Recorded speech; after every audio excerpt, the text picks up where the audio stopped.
வணக்கம். அடுத்த மாதம் பிப்ரவரி 5ஆம் தேதி ஈரோடு கிழக்கு தொகுதி சட்டமன்ற இடைத்தேர்தலானது நடைபெற இருக்கிறது. இதற்கான வேட்புமனு தாக்கல் கடந்த 10ஆம் தேதி தொடங்கி 17ஆம் தேதி வரை நடைபெற்றது. 58 வேட்பாளர்கள் இதில் தாக்கல் செய்யப்பட்ட நிலையில் பார்த்தோமெனால் இறுதிக்கட்ட வேட்பாளர் பட்டியலானது தற்பொழுது வெளியிடப்பட்டிருக்கிறது. இந்த நிலையில் அடுத்த மாதம் பிப்ரவரி 5ஆம் தேதி தேர்தலில் வாக்களிப்பதற்காக அனைத்து அரசு நிறுவனங்கள் உள்ளிட்ட மற்ற நிறுவனங்களுக்கும் விடுமுறை அளித்து தற்பொழுது அரசு உத்தரவு பிறப்பித்திருக்கிறது. இதற்கான அரசாணையும் தற்பொழுது வெளியிடப்பட்டிருக்கிறது.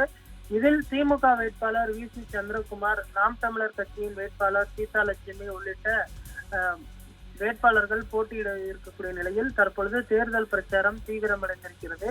இந்த நிலையில் நேற்று முன்தினம் வேட்பு மனுக்கள் மீதான பரிசீலனை நடந்தது. இதில் திமுக, நாம் தமிழர் கட்சி வேட்பாளர்கள் உட்பட 55 பேரின் வேட்பு மனுக்கள் ஏற்றுக்கொள்ளப்பட்டதாக தெரியப்பட்டது.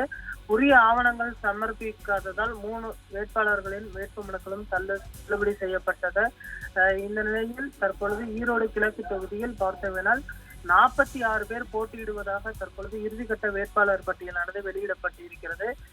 இன்னும் ஒரு சில தினங்களில் துணை முதலமைச்சர் உதயநிதி ஸ்டாலின் உள்ளிட்ட நட்சத்திர பிரச்சாரர்கள் அந்த தொகுதியில் பார்த்தோம்னால் பிரச்சாரம் செய்ய இருக்கிறார்கள். தற்பொழுது தீவிரமாக அந்த தொகுதியில் பிரச்சாரம் நடைபெற்று வருகிறது. இந்த நிலையில் பிப்ரவரி 5ஆம் தேதி பள்ளி மற்றும் கல்லூரிகள் உள்ளிட்ட அனைத்து அரசு நிறுவனங்களுக்கும் 5ஆம் தேதி விடுமுறை அளிக்கப்பட்டிருக்கிறது. அடுத்த கட்டமாக டாஸ்மாக் உள்ளிட்டவர்களுக்கும் விடுமுறை விடுவதற்கு தற்பொழுது அரசு ஆலோசனை செய்து வருகிறது. தேர்தல் சுமூகமாக நடைபெறக்கூடிய வகையில் கூடுதல் போலீசார் அந்த தொகுதியில் பாதுகாப்பு பணியில் ஈடுபடுத்துவதற்கும் அரசு திட்டமிட்டிருக்கிறது.